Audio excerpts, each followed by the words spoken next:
All right. Well, we are here with, I'm Brandon Weichert filling in for Mario. I'm happy to step in so he can have a little bit of a break here. I know he's going a mile a minute, 24/7 with this war. You can follow me, the Weichert Brief on Substacks, at We the Brandon on Twitter. And I am joined by Dr. Andreas Krieg, who's a geopolitical and modern warfare expert. And we need that right now because it looks like that the Iranians are striking back. So, Dr. Krieg, why don't you give us an overview of what you know about the most recent, battle damage and whatever else you're seeing in the ongoing Iran war? And thank you for joining us today. Yeah, sure. Thanks for having me.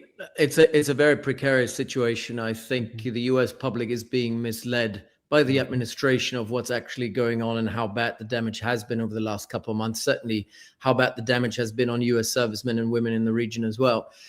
Because for most Americans, it looks like a faraway war that America seems to be winning without actually bringing it to an end. But it seems to be remote. It seems to be one where U.S. bases are untouchable.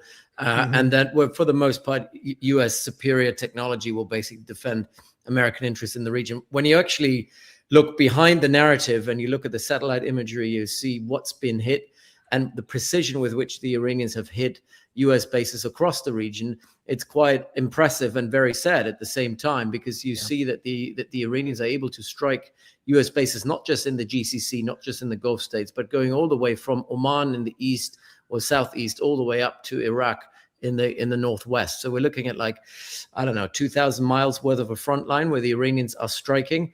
And they're hitting targets with a lot more precision than anything that we've ever seen before. Taking out vehicles, taking out drones, taking out hangars, taking out radar stations. And basically, if you look at the U.S. network that they've built, this reconnaissance, intelligence, and surveillance network that they've built across the region for decades, it's been basically degraded now, where all the different nodes, all these radar station, early warning stations have all been destroyed or incapacitated to an extent where the Americans are going increasingly blind. So in many ways, against an insurgency force, quote unquote, like the IRGC, it's not looking too good for America. And do you think that the Iranian degradation strategy do you think that it is inherently now going to lead to an increase in operational tempo, targeting even more sensitive targets, either in the Gulf Arab states or Israel itself? Or do you think this is all just, they're going to blind us and then they're going to see what we're going to do before they decide whether they're going to escalate in some other very drastic way? I don't think U.S. is going blind anytime soon, but it certainly doesn't have the sort of thousands of miles of reconnaissance view that they might have had years ago. But you look at China, you look at Russia, and they're exploiting that. They're obviously providing the Iranians with the sort of intelligence they need to hit targets. They also have the technology to bypass some of the air defense systems that the U.S. has put all over the place. And that is quite worrisome as well. I don't think the Iranians are stupid enough to just fire away their stockpile if they don't have to. I think they're going to do a lot less, because their whole strategy is based on playing for time, which the U.S. is not doing. And the U.S. depleting very, very costly air defense systems. And so the Iranians are playing it very carefully, and they could do it for months. They could probably do it for years if they really had to, because they know the Americans can't keep up the tempo. But you don't have, it's not the intensity, because US can deliver intensity and it can really bash, it can hit hard. The problem is it doesn't make any, beyond the tactical space, this doesn't have any real tangible strategic impact. What the Iranians are doing, because they're prolonging it, it's very much an insurgency tactic, if you will, is they're prolonging it so they can fight another day. And I think that's what they're trying to do. And also, I think, the Iranians need to have options in terms of escalation. We're going from a horizontal escalation over the last week or so to increasingly a sort of vertical escalation where you're actually trying to push the envelope, breach red lines, see how far you can get. And the hitting of civilian infrastructure in Iran by the US military, I think, is a very stupid move. It's stupid not necessarily for American interests, but particularly for Gulf interests, because the Iranians are retaliating in kind, hitting civilian infrastructure, most importantly, like energy and desalination plants in Kuwait. That sort of is a red line that the Gulf states thought was completely off limits. And the US is not really thinking about what they're doing and what kind of burden they're putting on their partners in the Gulf. It does look, though, in the last 24 to 48 hours, like the U.S. military has started to sort of try to rein in these targeting of civilian targets, and they're really focusing now on military or specific military targets, notably in the southern part of the country of Iran. Do you think this is because the Arabs are telling the Americans, if you keep blowing up civilian targets, they're going to keep blowing up our soft targets too? Or do you think this is just because we've run out of stuff to bomb and we're running low on munitions anyway?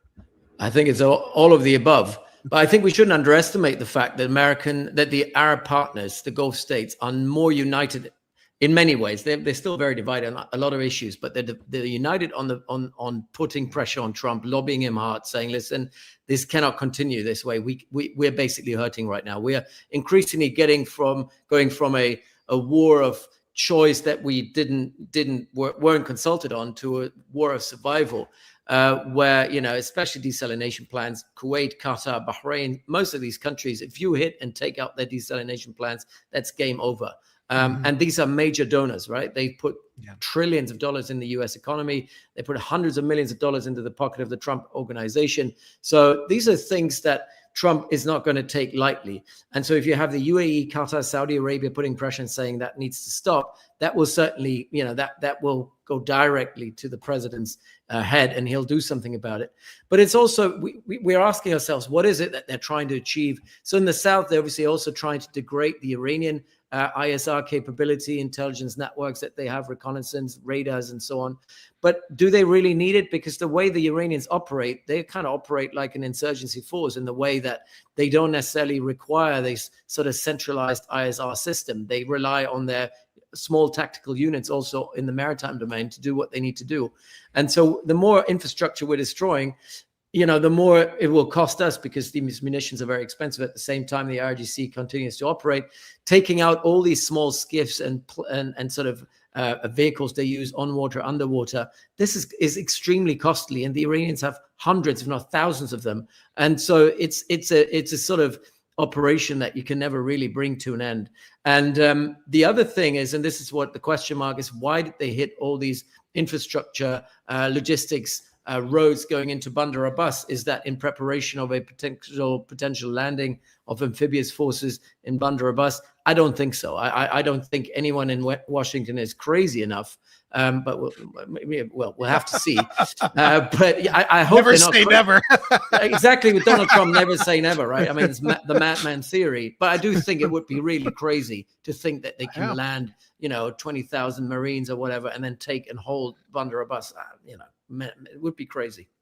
What about those outlying areas, Kashem or even, God help us, Karg? I mean, this keeps coming up, and Donald Trump was keen about a week ago to remind everybody he was talking about taking Karg Island in the 1980s. And he posted a video of him giving a speech in 1982 or 3 talking about we need to take Karg Island. So, I mean, I know it's insane. It's insane. You and I, though, are not the ones driving this particular madhouse.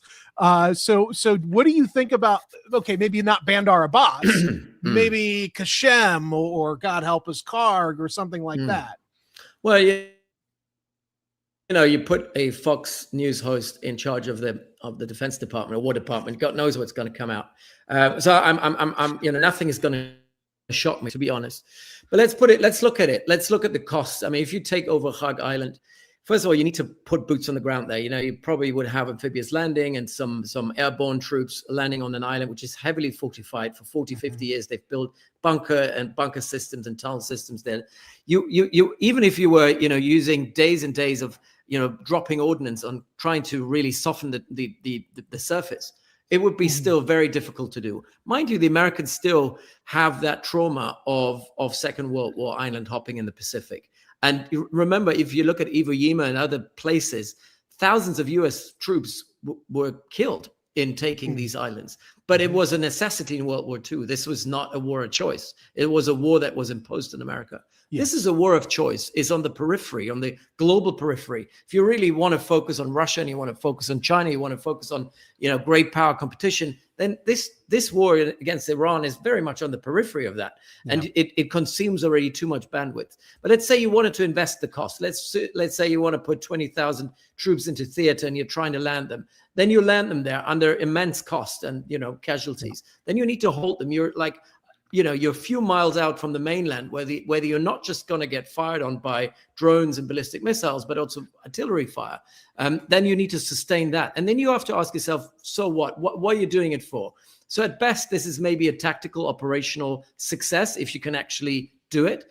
You're depriving the regime of money that they basically can't export anything at the moment. But they're built for that. And I remember one of the negotiators was telling me, speaking to one of the Iranians earlier this year, the Iranians were saying, if we have to kill 50 million people to stay in power, that's what we're going to do. They don't really give a damn. And so I think the regime will survive this. If you then look at Qishm Island, you look at some of the smaller islands that used to be Emirati islands and then occupied by 1971 by the previous regime of the Shah. These islands you have the same difficulty of taking them, and you might be able to hold them. You do this under fire. What's the added value? Qishm Island might have an added value because it's very close to the northern Iranian corridor. But the problem here is Qishm Island was built to resist this sort of landing of amphibious forces and paratroopers. And I think it has the largest IRGC underground complexes on Qishm. And nobody knows how it looks like. And even if you have I would be surprised if we have good intelligence of actually knowing exactly how to take it. We don't have any good intelligence. This war proves that. Yeah. Well, the Israelis have all kinds of intelligence that they're feeding us. But the problem that you have is if you take Qishm, even then the Strait of Hormuz is not open. As long as the IRGC has a few inches of access, protected access to waterways, they can do something, put something on the water to disrupt maritime traffic. So there isn't a military solution unless you're willing to go all in, saying we're going to do regime change like we did in Iraq. I would say 500,000 boots on the ground, maybe more, major operation, the entire war machinery of the US preoccupied.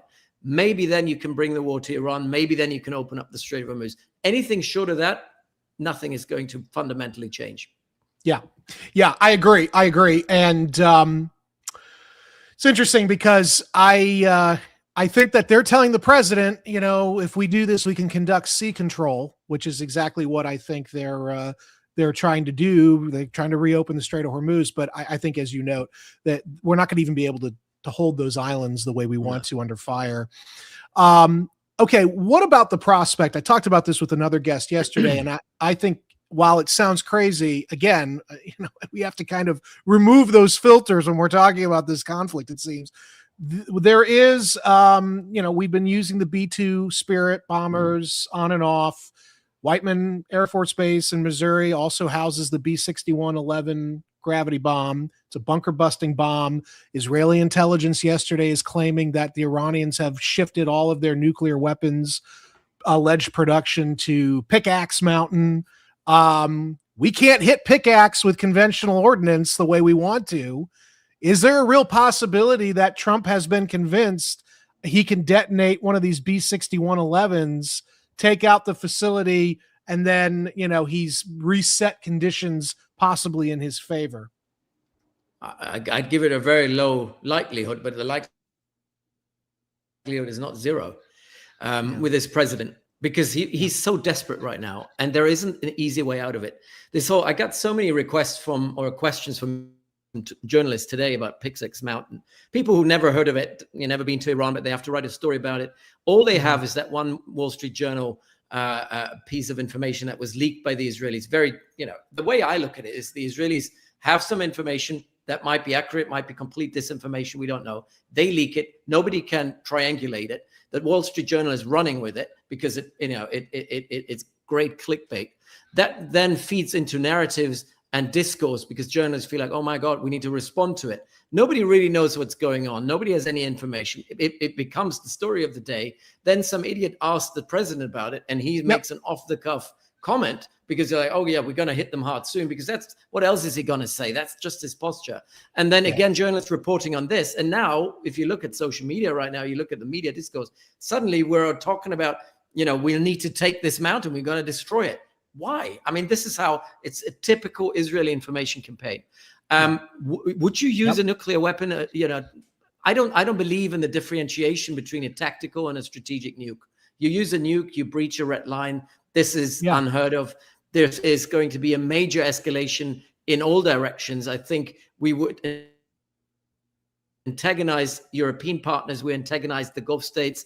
And then obviously for the Iranians, that will be everything goes. They'll be firing on all, barrels onto the Gulf states, destroying critical infrastructure, energy infrastructure. Will destroy energy markets. They're completely shut down Bab el-Mandeb if they haven't already done that. So they're going to go nuclear as well. And to be honest, for that, what's the added value of this? Even if you can bring it to a collapse, it's not going to remove the main problems that we're currently negotiating over, which is Lebanon, which is Strait of Hormuz, and obviously the nuclear issue. The nuclear issue, this is more than just one facility. Thousands of people have worked in the nuclear program in Iran, and you would have to take every single one out of it for them to not bounce back. So it would be completely ridiculous. But then, Trump is president, so I don't know what's going to happen. Right. But I think it's good that we talk about these possibilities because, again, you and I are experts in this, and obviously this is nuts, but here we are. And I think it was McNamara who said, in the fog of war, irrationality will not save us at the end of the day.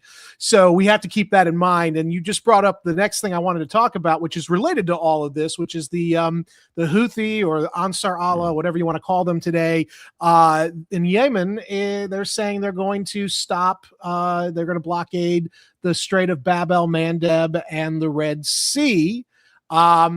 Do you think this is really going to be put into effect, or is this just sort of posturing to try to force the Saudis to de-escalate or to get us to de-escalate? Or is this really now they're doing it and that's it? We're going up the escalation ladder. We're definitely going up the escalation ladder. We'll have to see whether the Iranians are behind it or not.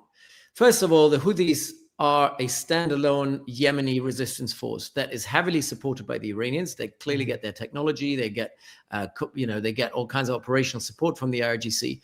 But after all, they make their decisions based on their own interests. They've never done anything that doesn't serve their own interests. They're not going to become, cannon fodder for an Iranian war. That is so they are a partner more than they are a proxy in many ways. They have their own quarrel with the Saudis. And that really started last week when the Saudis decided to bomb Sana'a airport to stop a Mahan Air Iranian plane from landing, which was, they had good intelligence to believe that there were IRGC operatives on that plane who might be used in a ground offensive to take back territory that the Saudi-led or Saudi-backed Yemeni government, in that sort of ground war, they would have received some IRGC support. And so they said, don't land. And then they bombed the landing strip. And then they moved on to another airport and landed there. This was an escalation where the Houthis are saying, you can't stop and you cannot control our airspace. If you try to do this, we will block your maritime space. And that's exactly what they announced yesterday. And the effect doesn't matter whether they can or should, or, if they have the capability or the intent to do it. The fact that they announced it already had impact on markets. That's all that matters, because shipping industry, insurance companies are saying, okay, that's too much of a risk. Premiums are going up. So a lot of companies, including Chinese shipping companies, were saying today, you know what? It's not worth the risk. We're going to take the detour via the Suez Canal around the Cape of Good Hope. That is something in the short term, that's the only way you can deal with it. But also that is not a sustainable problem. And as long as the Houthis can, and they've done it before, as long as they can undermine market confidence, that's all they need to do. All they need to do is fire occasionally a projectile onto a vessel for vessel owners and insurance companies to say, okay, you can't go there anymore, no-go area. And that's so in many ways much easier than what the what the Iranians are doing in the Strait of Hormuz. And so very easily done. And I hope the Houthis are using this in a bilateral quarrel with the Saudis as leverage of saying, listen, Saudi, you lift the air blockade, we lift the maritime naval blockade, and you'll give us a little bit more money because the Saudis obviously offered and have already paid some salaries for the Houthis, and they want more money. So it could be an inner Yemeni sort of bargain without the Iranians yet using this as a nuclear weapon, let's say, on more pressure on global markets. In the end of the day, the effect is the same. But the question is this part of the US-Iranian sort of conflict, or is that a separate issue? It might be still a separate issue. Even if it is separate, though, I think it's going to be viewed. I mean, I certainly initially viewed it as, it's all part of the same sequence of events now. Now we relatedly, and I don't want to go too far afield here, so forgive me, but relatedly, we've for the last year or so been hearing all about Somaliland. Somaliland is now this new breakaway, whatever. They're going to turn it into a base of operations allegedly for Western forces. Does the Somaliland issue now become rolled in to this, what seems to be endlessly expanding conflict, or is that still kind of on the periphery of the issue? Well, this is an Israeli Emirati sort of project, Somaliland. And yes, Somalilanders keep on attacking me for saying they're a secessionist group, when in reality there's Somalia, that's the sovereign country. It's a federal country, it has different regions. Many of them have secessionist movements. The Somaliland one is very well established, but has only been able to cause a splash because they were funded and been bankrolled by the Emiratis for quite a long time, but also have now, as of late, become a partner of Israel. That's kind of the only, as Israel is becoming more and more isolated, the only kind of country that they were able to add on to the list of partners has been Somaliland, which is kind of pathetic if you look at it. But Somaliland is very strategically situated. And after all, the message that the Israelis and the Emiratis are selling to Washington has been, look, Somaliland is a Western aligned country. They want to be autonomous. They need to be, they want to be recognized as an independent country, and they're willing to give their sovereign territory to any power that will do so. And it will give you a very strategic foothold or bridgehead in the Horn of Africa, very well connected to the Bab el-Mandeb and on the opposite end of Yemen. So if you wanted to stage any landings, or you want to kind of clear the Bab el-Mandeb Strait from Houthi fire, this is your way to do it. The problem with this is generally that Somaliland, while being well positioned, the problem is you can't just use one single base to launch a war against a militia, which is the Houthis. The Houthis are like the Mujahideen in Afghanistan in the 1980s. Yes. They're like, they're a group of, flip-flop wearing ragtag, sort of small group fighting militia that is very decentralized, you can't bomb them from the air. You'll have to bring the war to them on the ground and really get into a mountainous terrain, very inaccessible, and fight them in a very old school counterinsurgency, which will take years. The Saudis have tried it and they failed. The Emiratis have used their proxies, the SDC, to do it. They failed. So, I've been spending years and years with Gulf militaries, and I can tell you the Houthi problem will not be solved by some sort of random standoff naval or air power operation. And it will most likely will not be solved by military means. The only way you can degrade them is reintegrate them into some sort of political process, while paying them off, basically. That's what the Saudis have tried. And I think this will succeed this time around. The problem with the Yemenis is they're like, many of them are like payphones. So you need to keep on putting your money in for them to work. And the Houthis, unfortunately, are like this. They're not a coherent group. You might strike a deal with one branch of the organization, and the other branch will hold up their hand to someone else to take more bakshish. This is the problem. It means you need to keep on bankrolling them. You can't trust them. You can't strike a deal with them. So the only way forward is integrating them and basically subverting them from the inside. Military coercion is not going to work. And I don't think Somaliland in any way, obviously they're using it to get recognized as an independent country, but ultimately they have very little to add in that conflict in Yemen. That's excellent analysis. It does sort of remind me of the old quote about Afghans: "You can't buy one, but you can rent one." Exactly.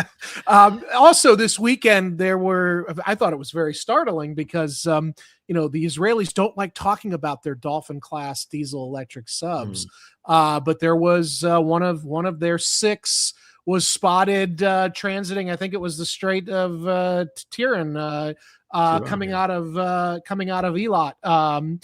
That to me was a message to not only Iran, because we know these things potentially have 16 nuclear tipped cruise missiles on board. But this was also a message possibly to Yemen, wasn't it? That, we're going to be we're going to be sitting off your coast. What do you take of that? What do you think that was about? I think it's a desperate move. It is signaling. It's pure signaling. It's part of information warfare. That's what the Israelis do very well. The Israelis want to show, and this is part of their pathetic ambition of trying to create a regional order where they are the hegemon, which is, I say pathetic because after all, Israel is a proxy of the United States. They would not be there without U.S. support. They have an impressive military. They've, a lot of they did. Well, maybe they did, but a lot of operational and tactical wins over the last 3 years. Nothing strategic. Haven't won a single conflict they started, from Lebanon, Gaza, Iran. They're just digging and digging an ever worse and deeper hole where they can't get out of. So you're not really in a position to play hegemon. And, as a hegemon, they believe that, as long as you can play whack-a-mole, as long as you can use coercion, you can basically force the region to subvert or to submit to an Israeli-led order. That's not going to work. There's no consensual agreement that Israel is going to lead the region, but they have capabilities. And it's, the fact that they can have their nuclear subs going, or their diesel subs with nuclear warheads can actually go into, are basically a blue water navy that can go into the Arabian Sea and beyond. That's sending a very strong deterrent message. But who are you going to deter? No one else who has nuclear weapons in the area is going to use nuclear weapon on Israel. Is Israel going to use a nuclear weapon? It's one of these, I used to live in Israel. One of the big discussions Israeli strategists have had, what is that red line when you would actually use them? Is that when Jerusalem, Tel Aviv are about to fall, when the enemy is at the gate? That's not going to happen anytime soon. So even if they get really badly pounded by Iran, which is not the case at all, because Iran has completely directed their attention to the Gulf. So why would you use them? I think it's a signaling exercise to show, look, we're bigger than we are. We have freedom to maneuver to do what we want to do. But in essence, the Houthis couldn't care less. The Iranians couldn't care less. And as much as Bibi is a very unhinged character, he's not someone who in any way right now can deal with a major war that he can't win. You're not going to start a major escalation with Iran where you cannot rein in that escalation pretty soon, because he's running for elections. If he wants to be Mr. Security, you better don't start another war, which you cannot control. He'll probably start another small war, one where after a week or two he can call it quits. But starting off with the Iranians would not be in Israel's interest right now. Yeah, I agree. Although we can't write anything off in this war, unfortunately. So we talk about the Bab el Mandeb, we talk about the Red Sea, and I'm kind of working us back north a little bit. What about the Suez Canal? Obviously, the southern passes, if they're going to seal off the Red Sea, that could affect the Suez Canal. How significant would a true closure of sort of the Red Sea region be for Suez and Egypt? Obviously, Egypt benefits a lot from Suez Canal being open for business. I think in the short term, as we've seen today, some of the tankers rerouted or went north through the Suez Canal. Not really an option. And so when the last time Bab el-Mandeb was closed or severely disrupted, shipping industry would completely avoid going through the Suez Canal or the Bab el-Mandeb. They just went around the Cape. So a lot of traffic was lost. And that loss was in the billions of dollars for Egypt. I mean, that's the main source of income for an already completely bankrupt Egyptian military dictatorship. So for them to not have less traffic coming would be quite catastrophic. I think what's working this time around for Egypt is that the Gulf states have no alternative. This is not just about energy flows. First of all, you will never restore the sort of flow of energy that you used to have through the Strait of Hormuz by going through the Suez Canal and then detouring, because most of that oil and energy is going to Asia. It would be a massive rerouting project, which will be very, very costly. In the short term, you have no alternative, but I think Asian customers will look elsewhere, trying to find other solutions. But the thing is, what's more important than the flow of energy, of oil in particular, is that most of the imports and exports of goods from the Gulf has gone through the land route from Saudi through the south, through the Bab el-Mandeb, which now might be closed. I think shipping industry will now think about this and say, actually, if we now have to go to get to Saudi, if you want to go from Singapore, you have to go through the Cape of Good Hope, all the way up the west coast of Africa, through Gibraltar, through the Suez Canal, and then down the Red Sea. That would be a massive detour. Yeah. And I think that could be working in the favor of the Omanis, because Oman is the other Gulf state that has access to the Arabian Sea without any choke point vulnerability. So I think it works very well for the Omanis.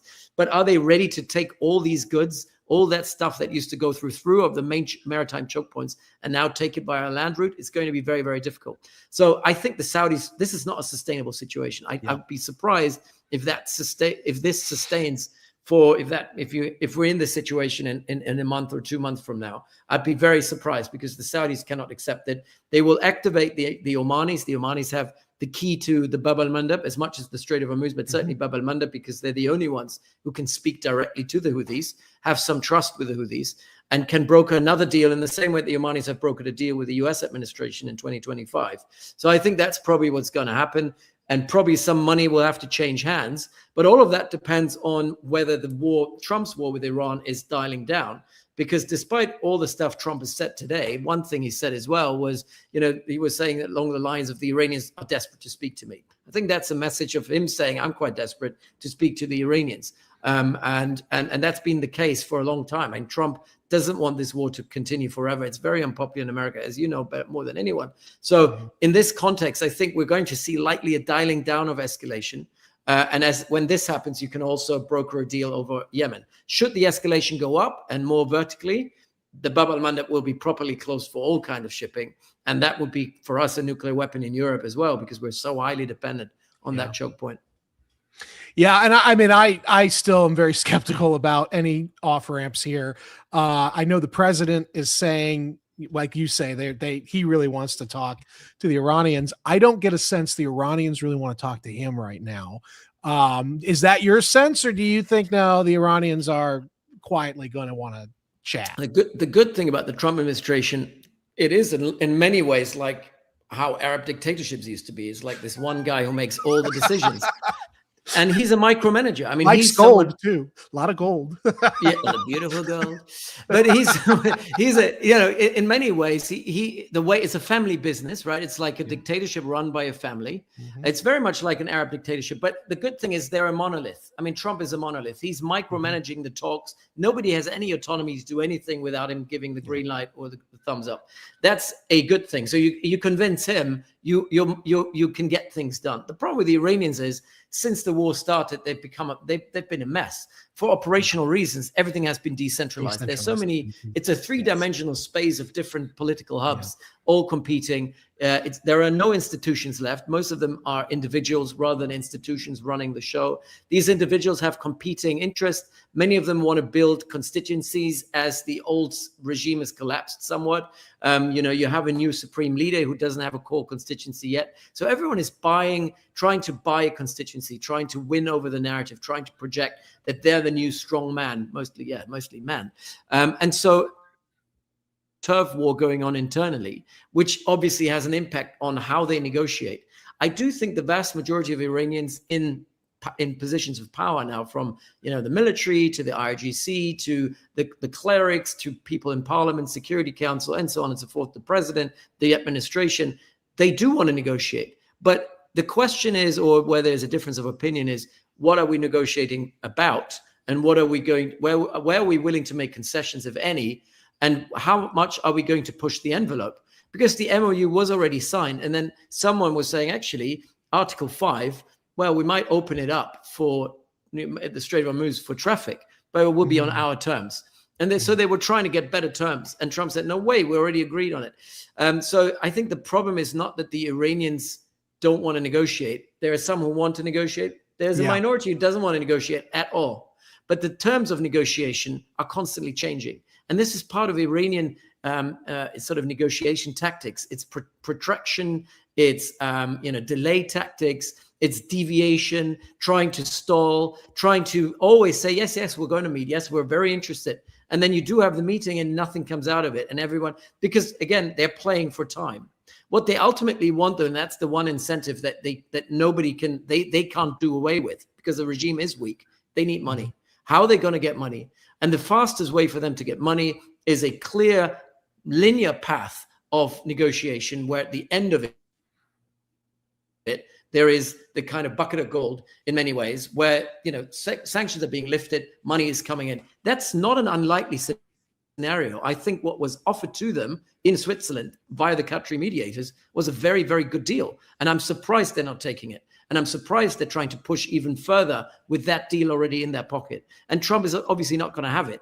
But if you're in the driver's seat, as the Iranians are, and time is on your side, and you're resilient, you might just push it a bit further. But ultimately, I don't know when it's going to be. We'll have some sort of deal. My fear is just that this is going to be a protracted, no war, no peace sort of situation, where, you know, you have spikes of escalation. After spikes of escalation, you're going into de-escalation. You have some sort of interim deal, 30 days, 10 days, 60 days. There's all kinds of usually days worth of de-escalation, maybe some traffic going through the Strait of Hormuz, and then it's going to be another flare-up. And that can go on for months and months and months. And in the meanwhile, we run out of strategic petroleum reserve. We run out of our buffers, and at some point there is no off ramp. Given that, I mean that's a complete disaster. Still, you know, whether we get a deal or not. And in a way, you could say that the Israeli objective of turning Iran into a collapsed state is kind of already been affected. I mean, you have all these different competing. There's no center anymore. It's sort of like warlordism going on. That's very scary in and of itself. Do you think that Iran, contrary to what they say publicly, that they do in fact have some kind of nuclear weapons capability, either built, ready to be surged? Do you think there's any truth to that, or no? I'd be surprised with everything that happened over the last year. And this new found, because the previous supreme leader was, you know, his tactics were basically strategic drift, not making any decisions, reactionary, not assertive enough. The new guys have been in charge since June, after the last killing of the previous IRGC commanders in June 2025.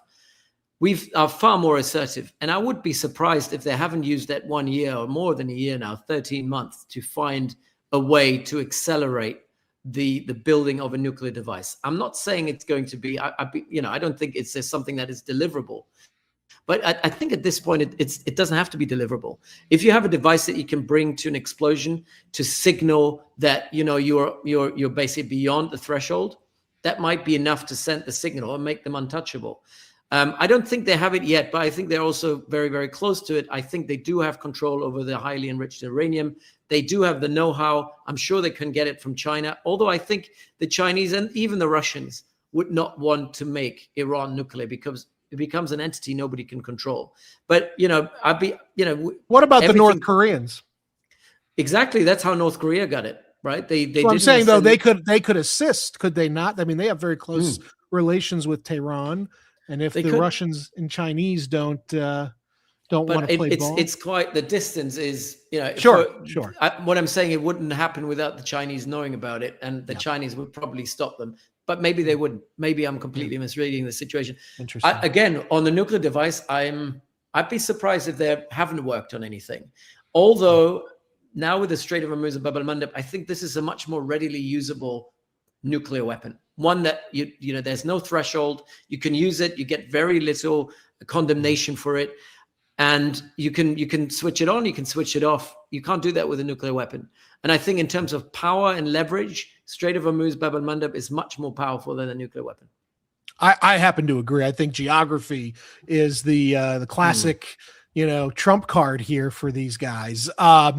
Now we heard, and I don't mean to keep going back to nuclear, but I'm thinking of all the recent breaking news. The Trump administration, or President Trump himself, indicated he would welcome Saudi Arabia developing a nuclear weapon. Is this something that Riyadh is serious about? And what will that do if Saudi Arabia did follow through on that? What would that do to the whole region? Would it help to lower tension, or do you think it would escalate the problem? I'm not a big fan of nuclear weapons, because I think they don't prevent conflict, right? They prevent all-out existential war.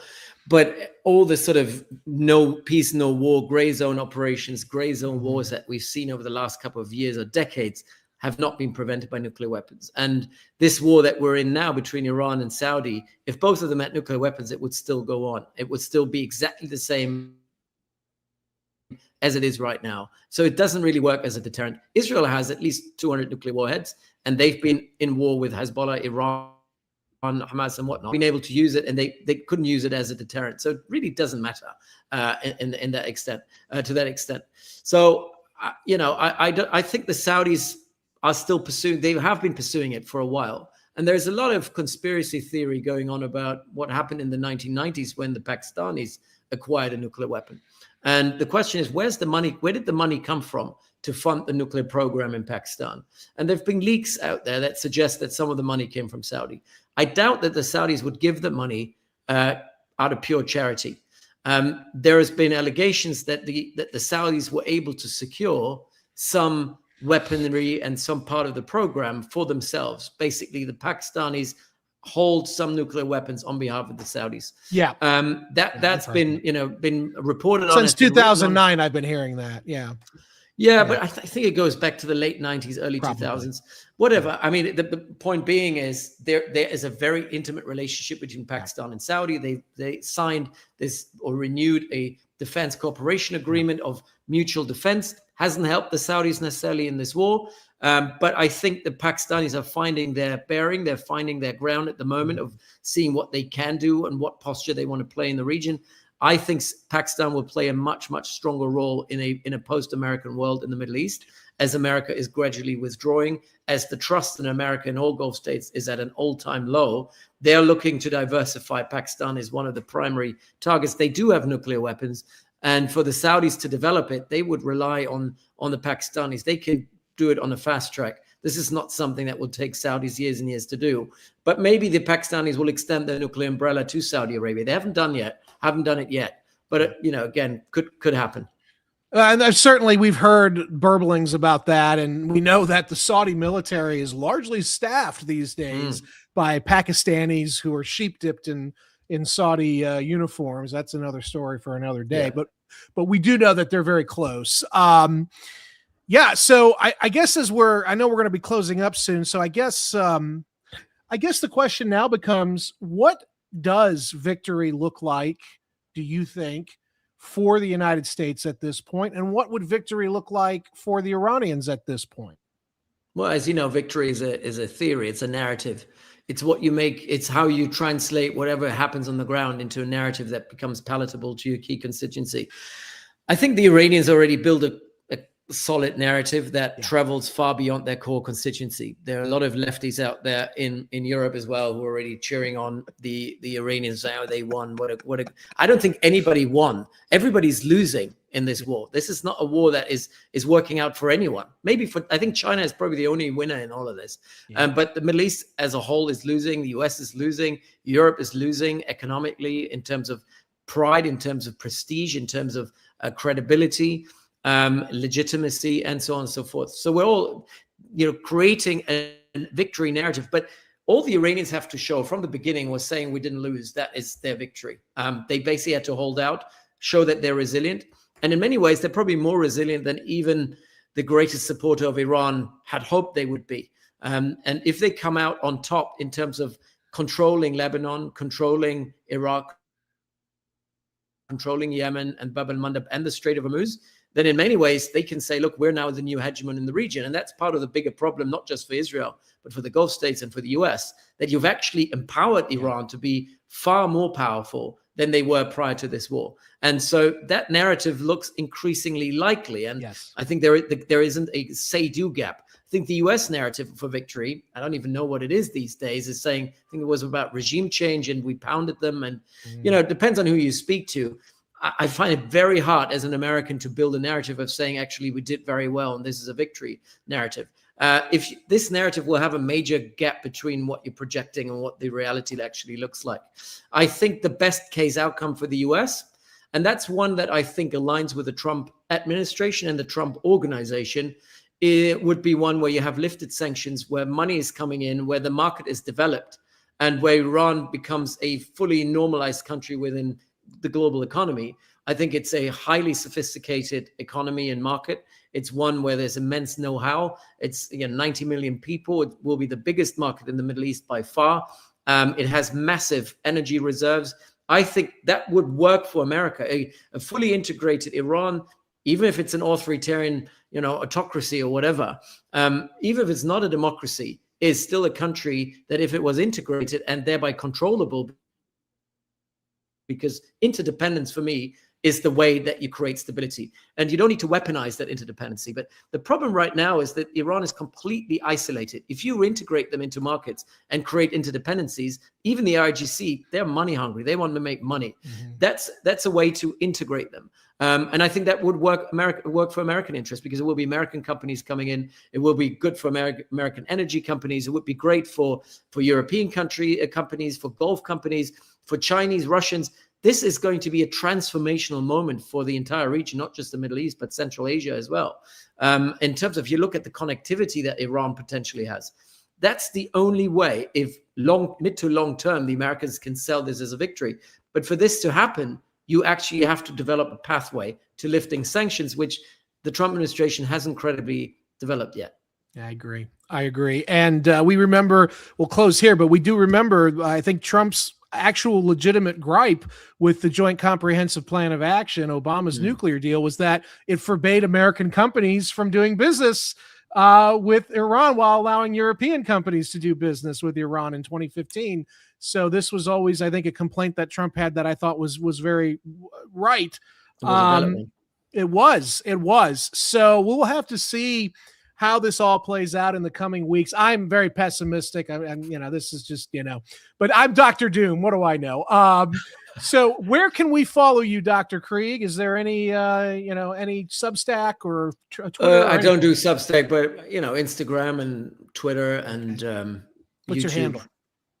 At Andreas_Krieg.